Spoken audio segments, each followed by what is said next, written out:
standing between us and Lexington, to where we march.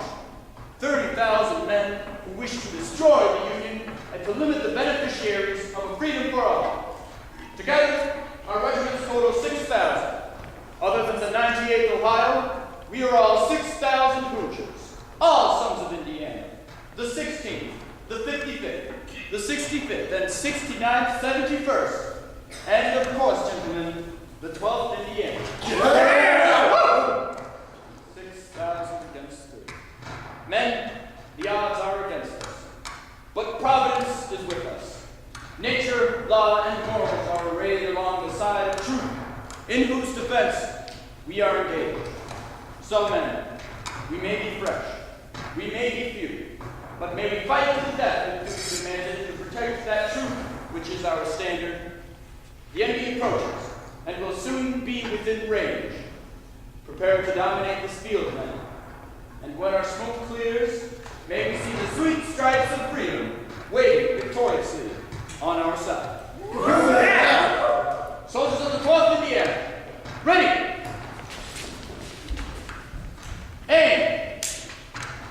Fire! Reload, man, reload! Ready? Aim! Fire! Retreat, men! Retreating fire, good! Let's go this. Watch your back! Man, take it easy, take it easy! Ready? Aim! Fire! Retreat, men! Retreat! Ah!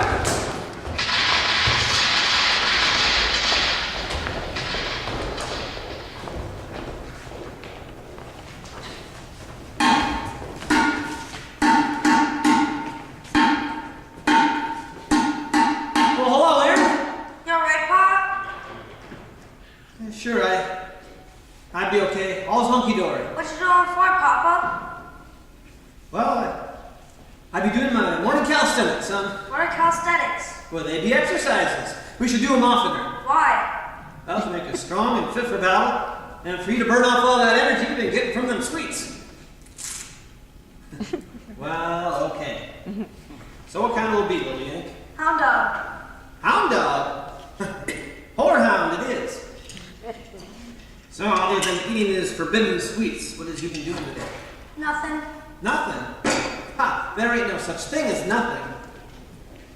I remember doing nothing when I were your age, and I earned a lot of marches behind the woodshed for doing nothing. And you know what? What? It hurt like nothing.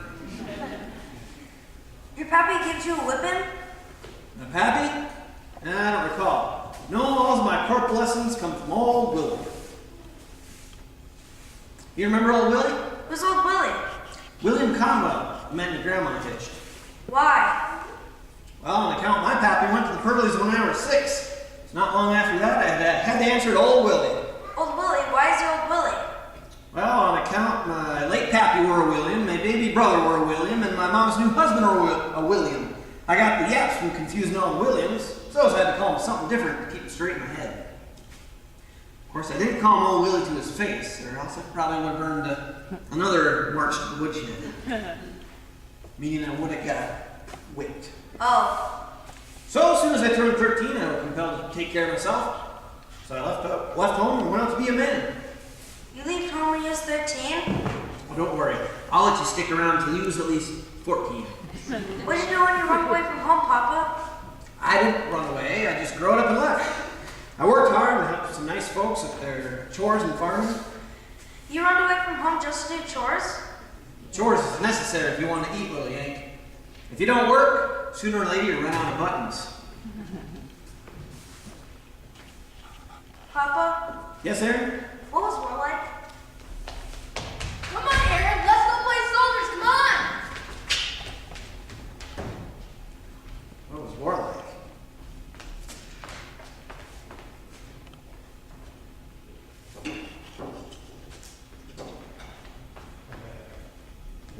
What was war like?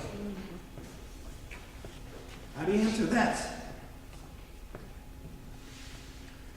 Well, I can't figure how that fell off, but it's stitched back on now. At least well enough until Sarah can take it to it proper. Thread must have broke. Well, they don't make thread like they used to, do they, John? Oh, certainly not. Maybe it was a weak thread that lost that button, but you're right. The quality of goods is beginning its perilous descent. I tell you, machines are gonna kill craftsmanship. I can see it. Efficiency, yes, but at what price? How's that? I said at what price, Joseph? Everything has a price. Efficiency has its price. Progress has its price. Convenience has its price. Freedom. Freedom. Freedom has its price. Oh, absolutely. Freedom absolutely has its price. You're right about that, Hall. Just ask the Negroes who continue to fight for it years after we're proclaimed to them. Even life's most basic necessities and rights come with a price. Everything has a price. Even penny candy has a price. Oh, It's a penny. right. I'm sorry, Mr. Barnes. It seems my dear Jenny has gone and lost another button. Oh, but before I forget them again, I need stamps. Yes, of course, Mrs. McCorkle. We has quite an assortment.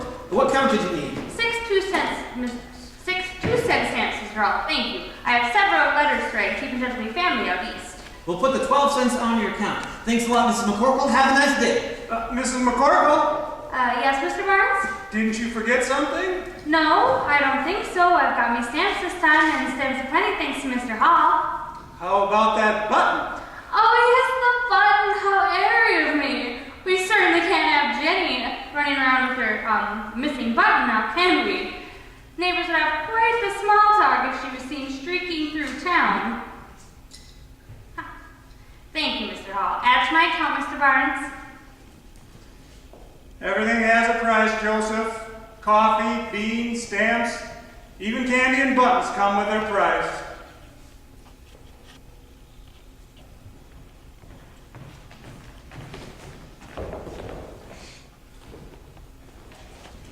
See it or raise it. It's going to cost you, Hall. How much? 2 cents, buttons or stamps, or whatever else you got. Now every upper fold's private. You keep cleaning us out like that, you have to post my parole next time we is taken prisoners by the rebels. Why? Because the company, the regiment, and your town army will be flat broke. Brother, the Union Army's already broke. Have you seen a penny from the paymaster in the last 4 months? No. See? They're broke. Well, seeing as we'd probably be camping in this cornfield bivouac until spring, I've got some time before facing another shift. Sessions or no sessions, I can't wait till spring. This wet, cold, disease-ridden camp will be the death of the rest of us. Where have you been, fish? Well, I was at the chaplain's tent getting the good news. Look at Sheffer here just took a collection. You're late for the game, fish. I told you, Hall, you'll never know. Come on, Possum. Don't be uppity. Just a couple rounds. Apologies, brothers, I won't be casting any lots today. Come on, join us. Yeah, just a round or two. All right, if you insist. As long as we ain't gambling for no greenbacks. No greenback. Just buns. With the paymaster being 4 months ain't counting. None of us has some money to gamble with anyway. Well, you best be careful, Hall. You keep gambling away your buttons like that. You try to outrun the Reds on the field, they're going to catch you with your trousers around your ankles. Harper's Weekly will give you a spread on the front page. Maybe they'll even give you an illustration. Maybe the postmaster will put a poster up with your picture on it. No one thought if he could ever catch the beauty of this mug. Oh, maybe get a picture of your face. Bah! So sweet plan. What are we gonna say about yapping? All right, then, let's play. What do you got there, fish? Well, it's the good news. What do you think how we're getting it in the chaplain's tent? It's mail call. Wait, no, what was that? It's been over 6 weeks, fish. We can't wait no more. All right, if you insist, get in line and wait your turn to the Yanks. I got all the good news right here. Well, maybe some bad news. Robinson. Hall. Schrader. Stacy. Fish got it back here. Fish, what'd you get? It's from my mama. Bully for you, what your mama sent you. It's my old psalm book. Psalms. Well, you know, holy poetry. So what sort of fancy wordage have you got in that little book of yours? Behold how good and how pleasant it is for brethren to dwell together in unity. Amen. Ain't that the truth? Send that old Lee and the Reds, and maybe they could have put a word into Dave's, and we can end this little misunderstanding. Somehow I doubt it. What else is in there, fish? Looks like I got me a housewife. Don't get excited, it's not that kind, it's the other housewife. You know, a sewing kit. A sewing kit. Oh, surely you've heard of them. You got a needle, a thread, a thimble, maybe a spare button or two. A sewing kit? I'd rather have me a real house fun fix.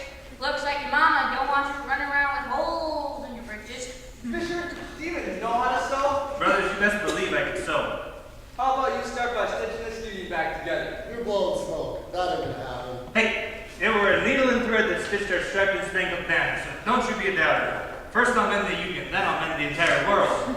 You do that, Fisher. Right after you get done walking on water. Why do you keep that timepiece, Fish? It don't work. Well, it don't keep time though, but it may work good for... For what? Well, for my housewife, you see? If I open up the back here, there's just enough room for a needle and thread. Maybe even a button. You're turning your timepiece into a housewife? If I get shot on the battlefield and need stitching up, I'll give you a holler. Chances are you'll die of a quick step before any iron hail hits you. The water in this cornfield is drenched in disease.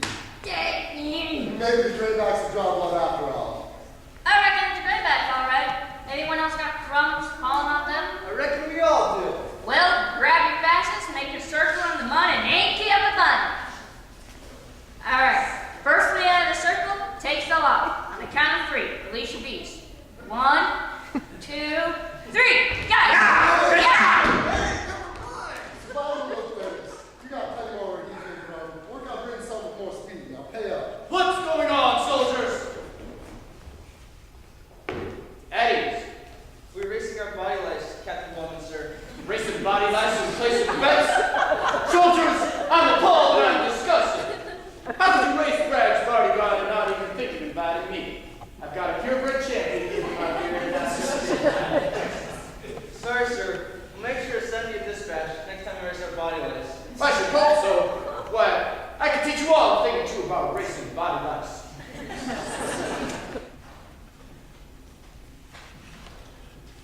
What you smiling at, Hall? Oh, nothing. I was just reflecting is all. While you're reflecting, keep an eye on the store.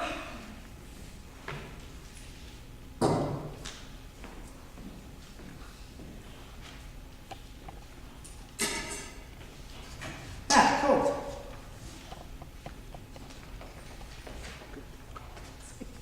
Well, hello, ladies. What can I do for you today? You know, I reckon Dr. Word over in Monticello owes me a commission for all the patients I've been making for him. A lucky dentist. So, other than these sweets, what has he been doing today? Nothing. Nothing? Ha! There ain't no such thing as nothing. What?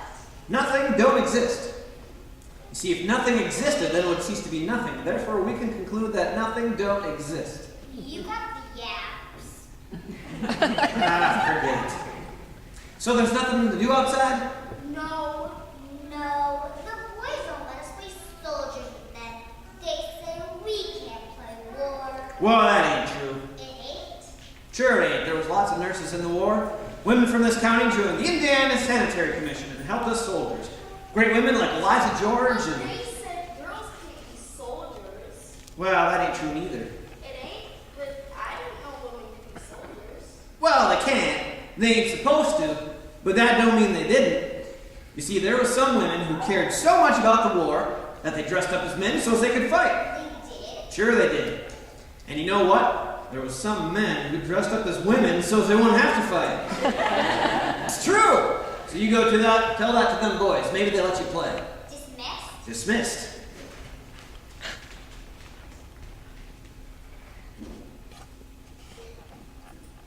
Hall, I do admire it.